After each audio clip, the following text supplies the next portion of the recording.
Qué grato poder compartir con ustedes este precioso tiempo que el Señor nos regala, esta oportunidad para recibir también su preciosa y poderosa palabra. Vaya conmigo al Evangelio de Lucas capítulo 3. Evangelio de Lucas capítulo 3, versículos del 3 en adelante. Lucas 3 del 3 en adelante. Dice la palabra del Señor.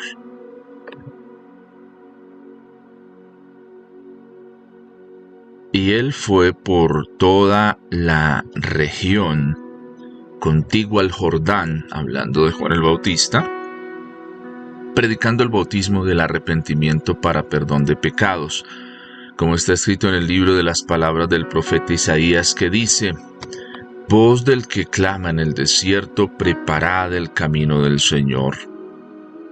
Enderezad sus sendas, todo valle se rellenará y se bajará todo monte y collado. Los caminos torcidos serán enderezados y los caminos ásperos allanados, y verá toda carne la salvación de Dios. Padre, pedimos que a través de tu preciosa y poderosa palabra hables a nuestras vidas y corazones. Señor, que en este precioso tiempo, en este precioso momento que vamos a tener, Señor, tú nos hables de una manera sobrenatural, que podamos ver y entender el precioso plan que tú tienes para con nosotros. Gracias, Dios, porque eres tú el fiel, eres tú el maravilloso y el precioso. Te glorificamos, Señor, y te exaltamos. Amén y amén. El escenario frente al cual nos vemos en este capítulo 3 del Evangelio de Lucas es un escenario que no simplemente habla de hechos que acontecen y están sucediendo para la llegada del Señor, para la presentación del Mesías, o pudiéramos de pronto tal vez afirmar, para que salga el Mesías al escenario frente al cual se va a ver enfrentado, sino es un escenario que tiene diferentes aspectos que vemos en el medio de esta preparación y que es importante no pasarlos por alto.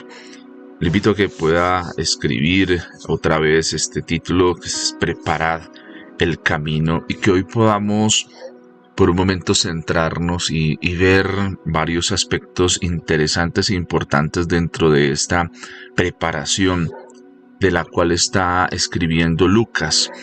La forma en la que se habla, Lucas tiene una particularidad cuando escribe, y es que Lucas es de muchos detalles, digamos, a profundidad, un poco más en ciertos aspectos, a diferencia de los otros evangelios, aunque casi en todos está la narrativa de Juan el Bautista, pero Lucas es el que tiene más, como que un poquito más carne en este aspecto.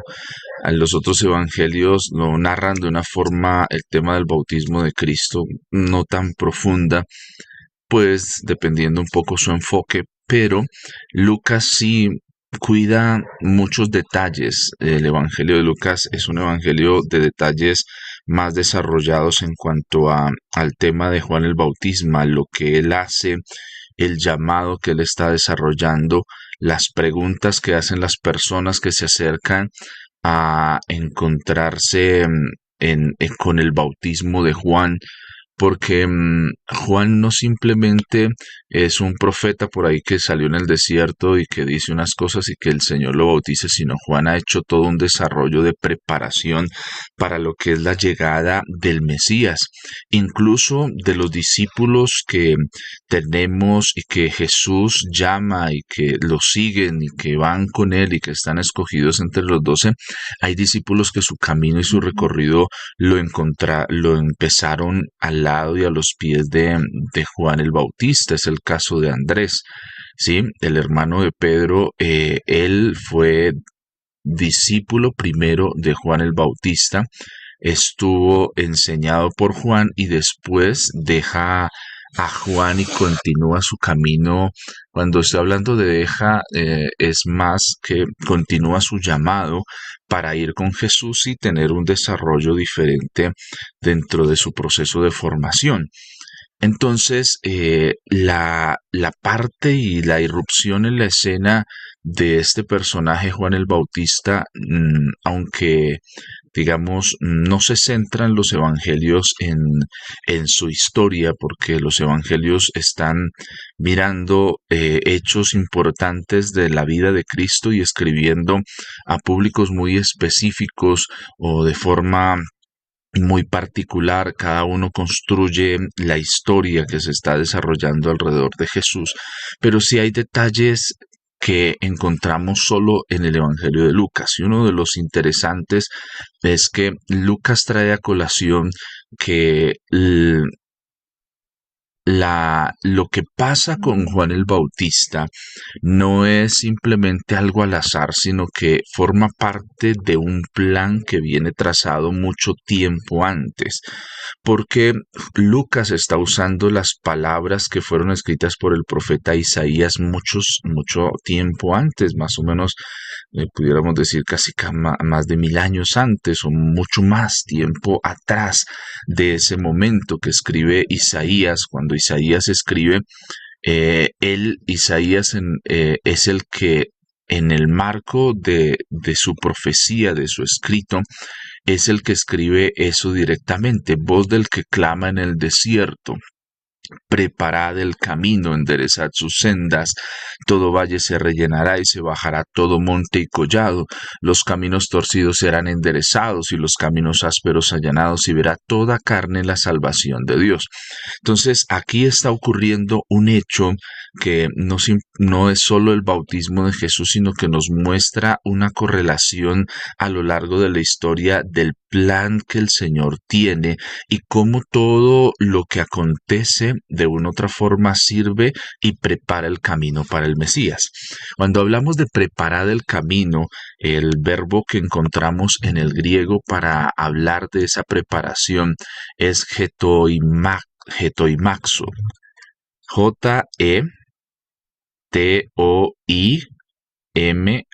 con tilde zo. Geto, Geo, getoimazo, mazo. Lo voy a volver a deletrear: Getoimazo.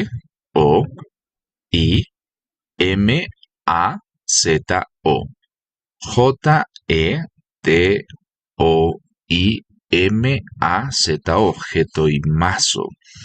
Y getoimazo, este verbo del griego, es el que nos habla sobre los preparativos, habla de que hay que prever cosas, que hay que hacer un alistamiento, que hay que incluso hacer comparaciones, que hay que hacer preparativos, y eso habla de un alistamiento que hay que realizar.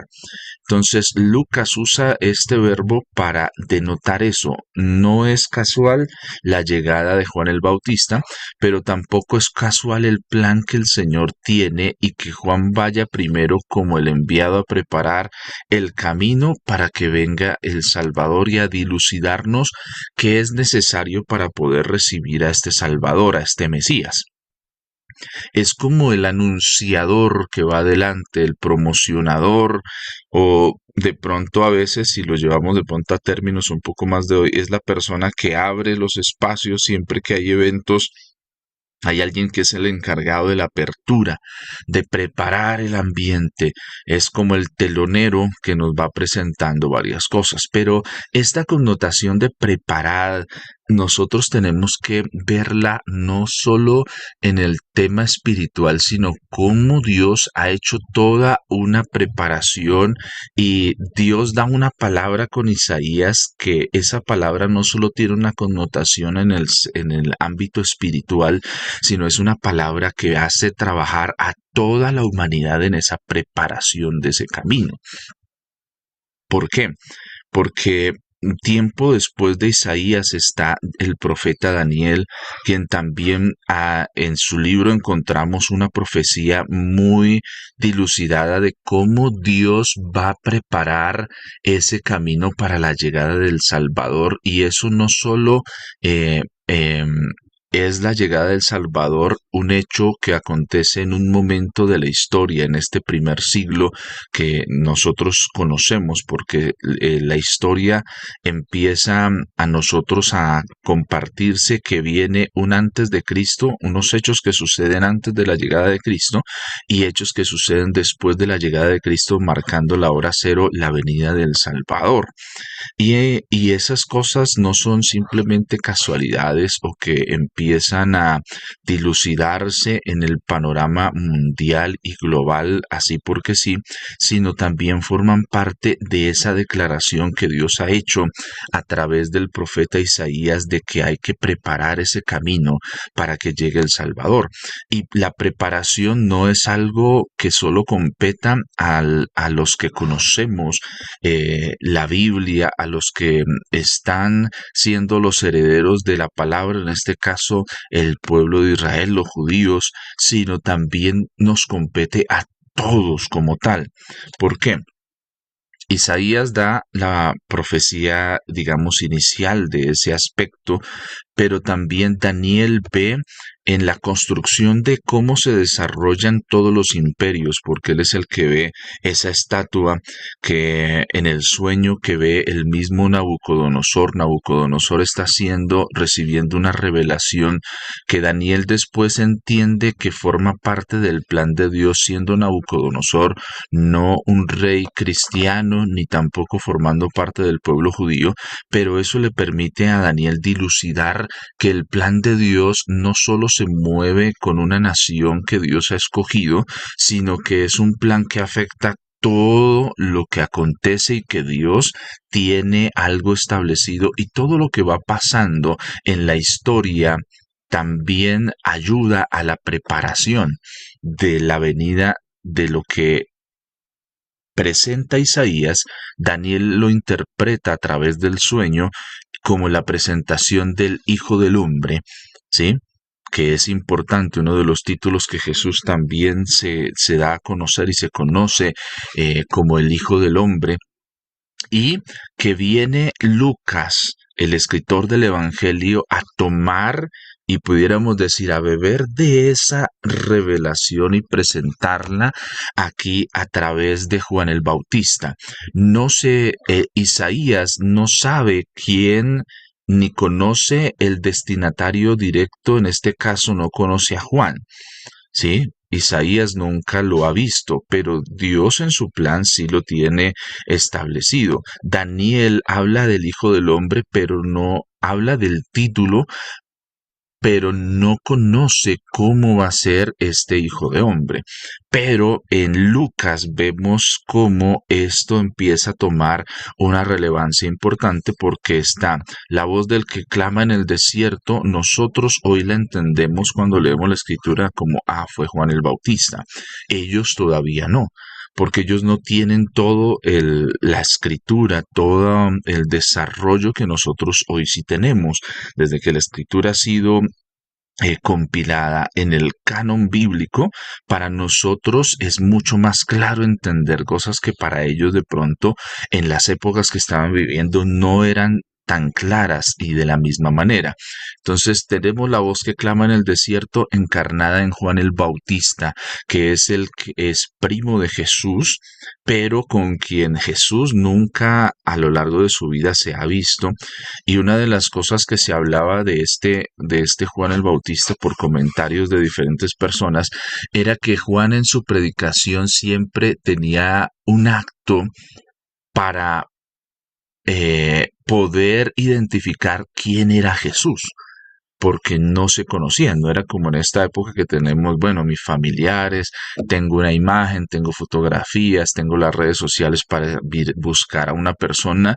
Juan no tiene eso porque en esa época no existe eso y no conocía. El acercamiento que tuvo Juan fue con María cuando va a visitar a a Elizabeth, la mamá de Juan, y dice que en el vientre Juan tiene una reacción y lo narra también el evangelista Lucas, y entonces ahí es cuando Elizabeth dice, bendita tú eres entre todas las mujeres, expresando eso a María como una expresión de alabanza.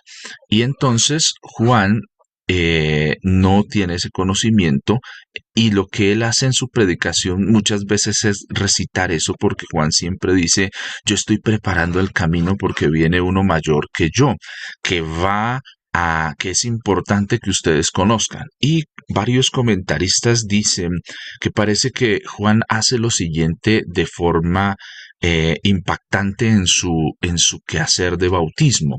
Siempre escoge lugares donde donde las personas deben entrar al agua y pueden ser bautizadas por inmersión.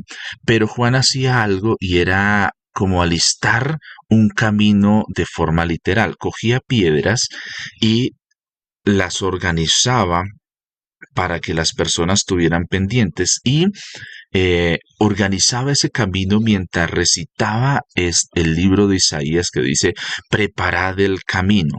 Era un ejemplo visual para todos los que iban.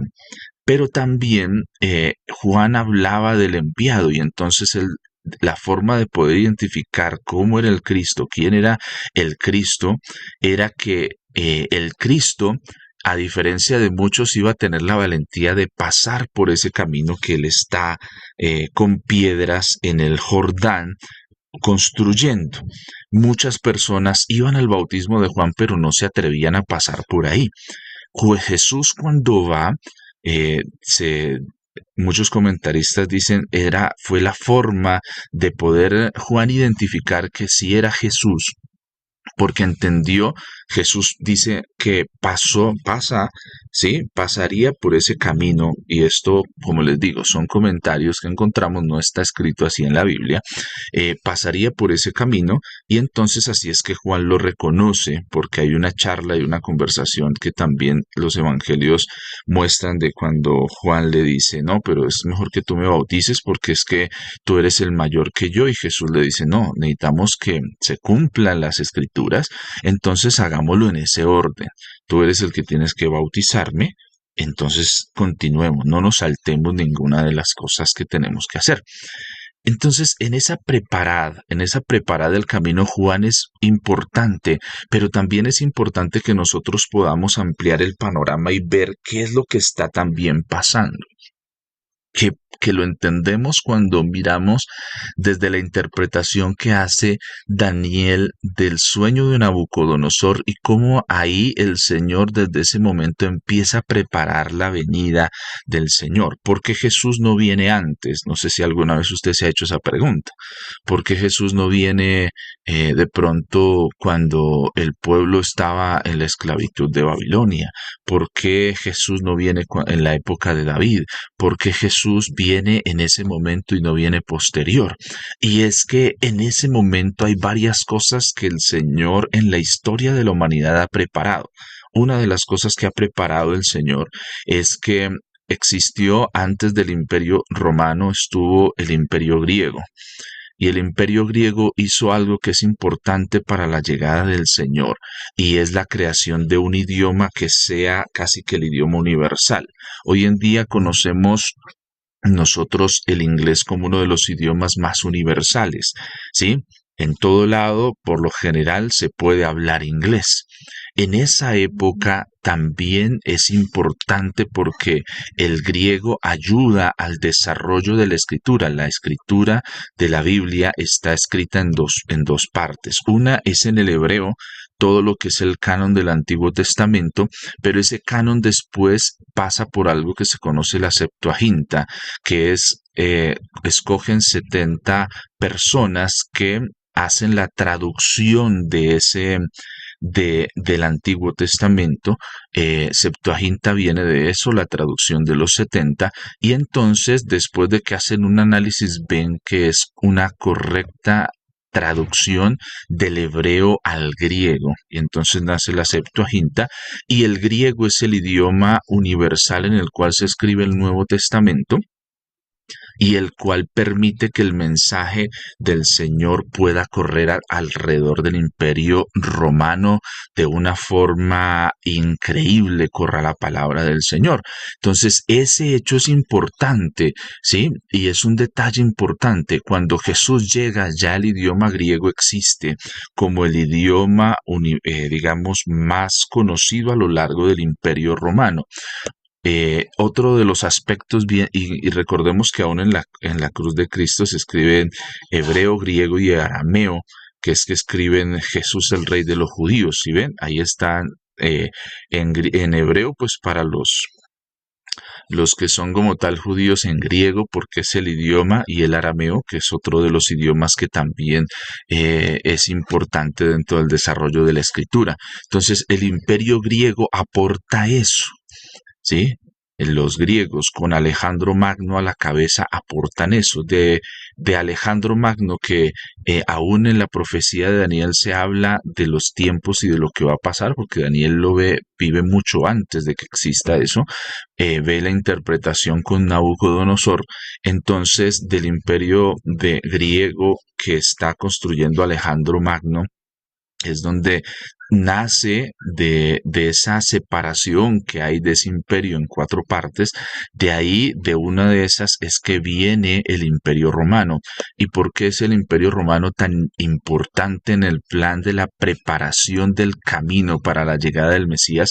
Porque el imperio romano tiene un desarrollo tecnológico muy importante para su época. Ellos están muy interesados en la construcción de caminos, en conectar todo el imperio. El desarrollo en cuanto a esa área del imperio romano es muy importante. ¿Por qué? Porque conecta a todo el imperio a través de caminos. Y esto para la expansión de la iglesia es importantísimo. Por eso es que Pablo puede viajar por esos caminos. Pablo con la nacionalidad romana, esa nacionalidad que él tiene, o eso le abre las puertas a ir a muchos lugares. Y puede conectar fácilmente a través de los caminos que tiene el imperio que ya ha construido eso, ha preparado eso. Entonces, aquí, ¿qué es lo que quiero denotar? Cuando miramos la escritura, a veces nos tenemos que también es importante que miremos todos esos detalles que hay en la preparación. Por eso esta palabra no es simplemente algo algo de una preparación que competa algo, sino es una palabra que Dios ha dado. Y mire cómo todo, no solo lo espiritual, sino todos los estamentos empiezan a jugar en esa preparación para la llegada del Señor.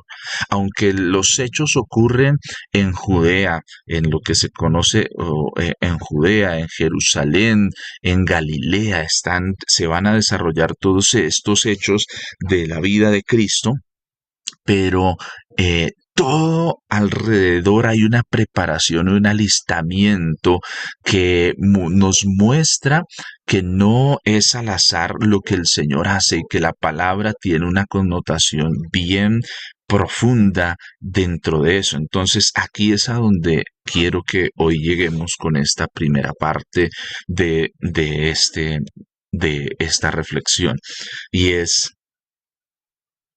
a veces nuestra preparación, ahora sí viniendo a nosotros, a veces nuestra preparación, a veces nuestro alistamiento para ese camino, ese que el Señor pueda caminar con nosotros, es muy vago. Vago en el sentido de muy ligero. No con esto estoy complicando lo que hacemos, pero sí quiero llamarle a usted y llamarme a mí la atención sobre lo importante que es prepararnos. Porque muchas veces nosotros hay cosas que no recibimos, no porque Dios no quiera dárnoslas, sino porque nosotros no nos estamos preparando para eso. Preparad el camino, la invitación que está haciendo Lucas al traer, y él traduce la palabra que se usa en el hebreo, él la traduce con este getoimazo, la traduce con usando esta palabra griega para denotar eso. Lo importante en la preparación es como cuando tú vas a hacer una cena, cuando tú vas a cocinar un rico alimento. Es vital la preparación, es vital eso, es vital poder preparar, tener todo en lo que se pudiera llamar el alistamiento para poder hacer algo. Y eso es algo que nos compete a todos y cada uno de nosotros. Prepárate, prepara tu vida, prepara tu corazón para lo que quieres que Dios empiece a hacer, para que Él pueda caminar contigo. Y eso es una orden que Dios ha dado y recordemos que en el marco de la Escritura es importante entender que Dios no está diciendo cosas que muchas veces quedan como sí quedan a la elección, pero la elección es solo en dos vías, o lo preparamos o no lo hacemos. O preparamos el camino, nos alistamos o no lo hacemos. O nos preparamos para lo que Dios quiere o no nos preparamos para eso. Y ese es el llamado que el Señor hace hoy a nuestras vidas. El Señor, y mira cómo todas las cosas, los imperios que pasan también aportan detalles importantes. Mire, el imperio romano, ¿por qué tenía que ser el imperio romano? Porque los griegos no crucificaban a nadie. Los griegos no hacían eso. Un detalle como esos también es importante. Los únicos que lo hacían eran los romanos. ¿Sí? Ellos no crucificaban a su gente, pero sí usaban la crucifixión como una forma de escarmiento para las naciones que conquistaban. Las crucifixiones, que eso era algo muy común en el Imperio Romano. Sí, ellos a las entradas de las ciudades que conquistaban crucificaban a los rebeldes, aquellos que conquistaban o se levantaban contra el imperio, los colocaban ahí como una señal de advertencia para que la gente entendiera que si se levantaba en armas, si iba contra el imperio romano, esa era la consecuencia, ese era el castigo más fuerte. Entonces, ¿por qué Jesús llega en ese primer siglo? Porque todo está preparado, está preparado. ¿Quiénes son los que lo van a crucificar? No lo saben. No saben que la crucifixión a partir de Cristo va a tener un cambio, una connotación, porque el Imperio Romano crucifica para avergonzar, crucifica para tener como una forma de llamar la atención a los que conquistan, crucifica como una forma de avergonzar, pero a partir de Cristo, aunque sufre todo eso, la cruz toma un significado muy diferente y muy poderoso, porque ahora cuando se mira a la cruz, no se mira como un símbolo de vergüenza ni de desesperanza, que sí lo tiene y lo entendemos, pero ahora se ve como un símbolo de esperanza, de un nuevo nacimiento, de alguien que cambió esa historia con los elementos que estaban creados, le dio un significado diferente. Tu vida y mi vida también son y forman parte de esa preparación. Dios te ha permitido estar en este momento de la historia, no porque no había donde más estuvieras, sino porque hay algo que, así como Juan nació con un propósito, tú y yo también tenemos algo en este plan que Dios está desarrollando hasta que venga el Mesías de nuevo. Yo no sé si tú y yo vamos a ser los que vamos a ver con nuestros ojos la venida del Señor. No lo sabemos, porque el día ni la hora, Jesús mismo dice, ni los ángeles ni yo lo sé, está en la potestad del Padre. Pero eso no me debe desanimar a mí en mi preparación. Debo estar listo. Preparar es estar listo. Estar listo.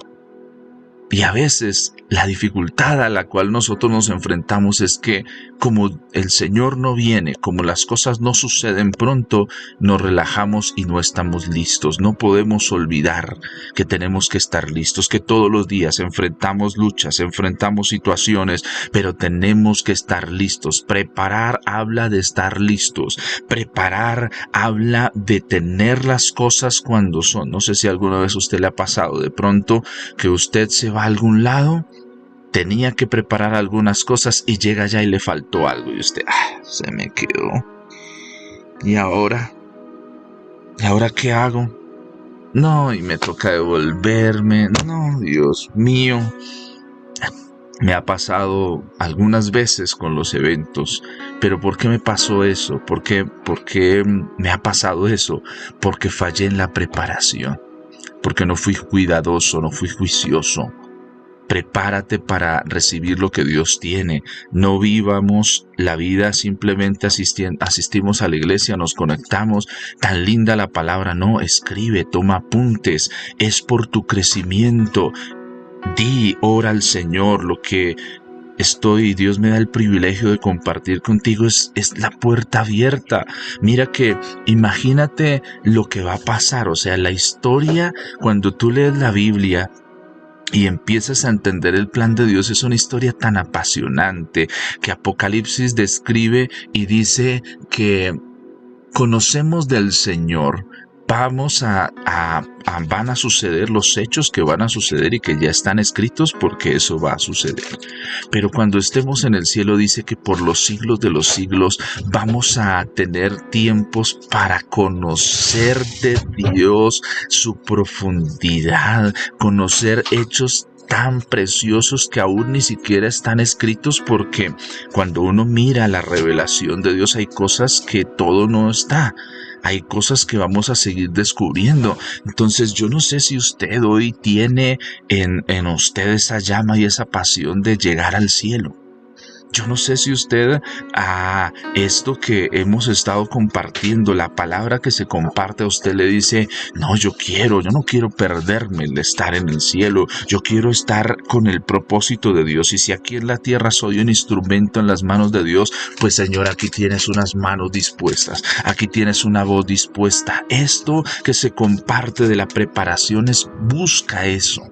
Que tú y yo hoy seamos el instrumento, así como lo fue Juan, así como lo han sido los discípulos, los héroes de la fe que encontramos en la Biblia. Tú y yo también, si estamos preparados, vamos a ser los instrumentos de Dios para esta nuestra generación, y para que esta generación en la cual estamos también conozca del mensaje del Señor y sean transformados.